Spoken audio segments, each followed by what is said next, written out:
In a distant village, people busy themselves with New Year's festivities. Within this place lies a beautiful spring, known as the Fountain of Hope. Today, a woman stares at this most hallowed sight with ferocity in her eyes. Nearby men turn their leering gazes on her fine features. But after their eyes rest on her for a moment, they quickly find other ways to occupy their time. For the woman's left arm and leg are military prosthetics, tools of war that shine dully in the setting sun. The scent of blood and death hangs about the woman. She is an omen of calamity. And it is the expectation of catastrophe that has brought her to this place.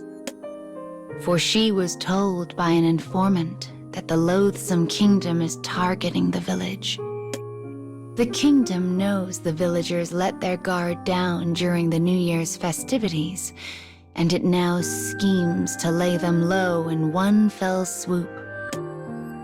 The fact they are using clockwork men for this deed tells the woman it will be a massacre, deaths beyond counting. She knows the assault can come at any time. So as the people increase their revelry, her watchful eye grows ever more keen. Suddenly, she finds herself approached by children clad in strange and exotic costumes. Easy, she reminds herself. They're not part of the kingdom's plan. They're just kids. She expects the young ones to scatter when they see her false limbs, but to her great surprise, they instead gather around her with bright, shining smiles.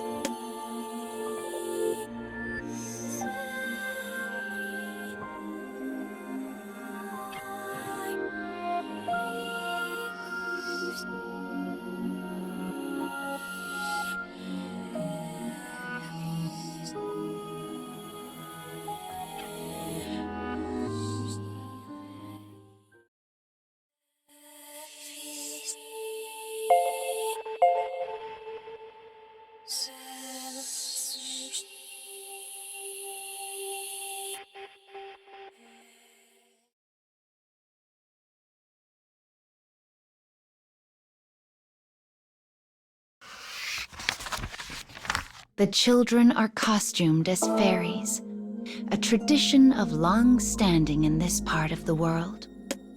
As the bewildered woman looks on, one of them steps forward and speaks. "Did your wish come true this year, ma'am?" As she contemplates her answer, one of the children holds out an offering on the palm of their hand. It is an intricately carved glass bead filled with water from the spring. A ghostly sort of moonlight shimmers on its surface as it wobbles back and forth. "It's a good luck charm," says the child. "We make them here." The woman recalls how she had seen the children running through town earlier, handing small baubles to the adults.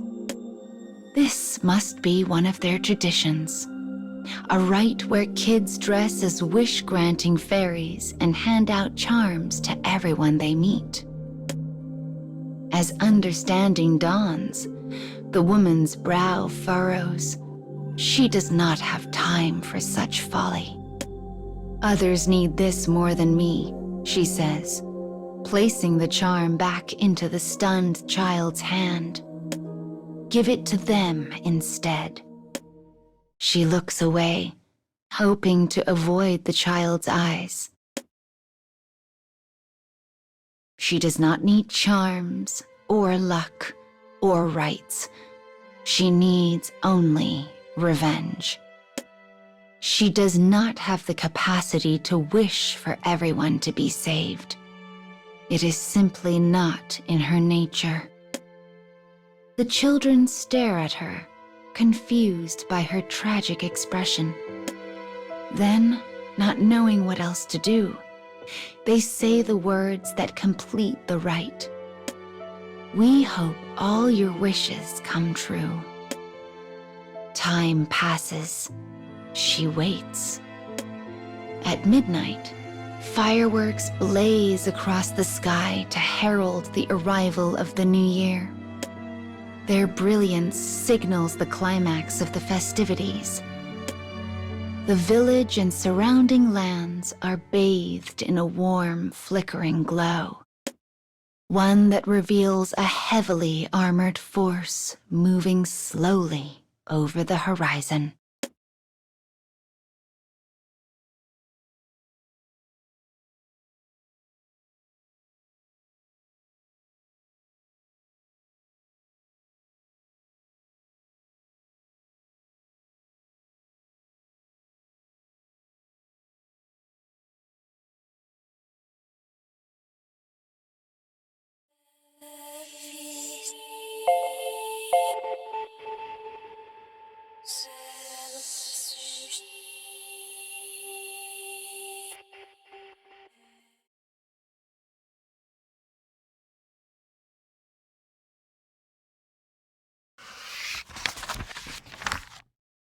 Fireworks turn the night sky to dawn.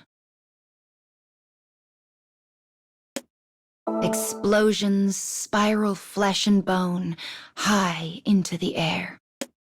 The fountain of hope bubbles quietly. Blood trickles from the mouths of the dying. The festival, once a celebration, has become a rondo of despair. A clockwork soldier with dead eyes raises his fist before the group of wish-granting children who can only cling to their charms and pray. A flash. The screeching of metal on metal. The woman has blocked the soldier's attack with her sword. The look on her face is a thing beyond words, beyond reason. Perhaps enraged, perhaps conflicted, she pushes the soldier back and cleaves him cleanly in two. She then hurries the children into a nearby house. It will be difficult to save them on her own, perhaps impossible, but she intends to try. "Be silent," she says. "With any luck, your parents are still." Her words falter and die in the dark. Bloodied clockwork men begin emerging from nearby homes, one after the other. Each carries the corpse of a parent high in the air, as if displaying the fruits of a great hunt. Lit by the explosion of a firework, she can see it all far too clearly. The children begin to scream. As if realizing their work is yet incomplete, the soldiers casually drop their prizes and turn to the sound. Fear grips the woman, but she buries it deep inside and makes ready their escape. Somehow, impossibly, she manages to lead them all to the outskirts of town. And when she turns back to see it in flames, she suddenly realizes what must be done.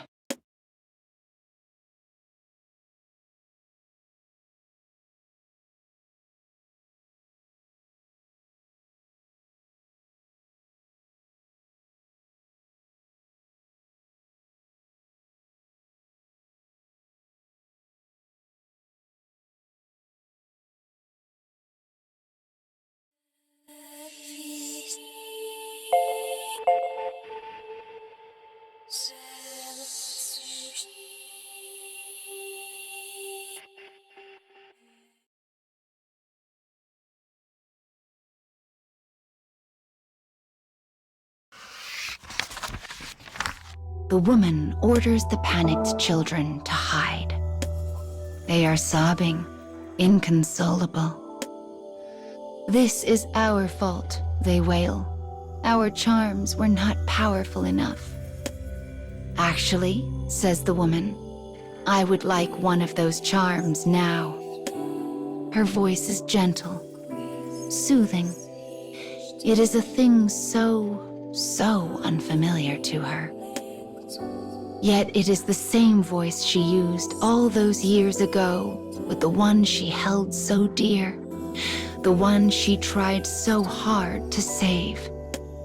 It is a voice that soothes the weakened, and it works a kind of calming magic on the children. She takes one of the good luck baubles in hand before turning back to town. As the children begin to pray, they grip their remaining charms tightly enough to leave deep marks on the palms of their tiny hands. To think the kingdom would try to steal hope from one so young. They are beyond forgiveness. But rather than rage, it is hope that drives her toward battle this day. Minutes pass.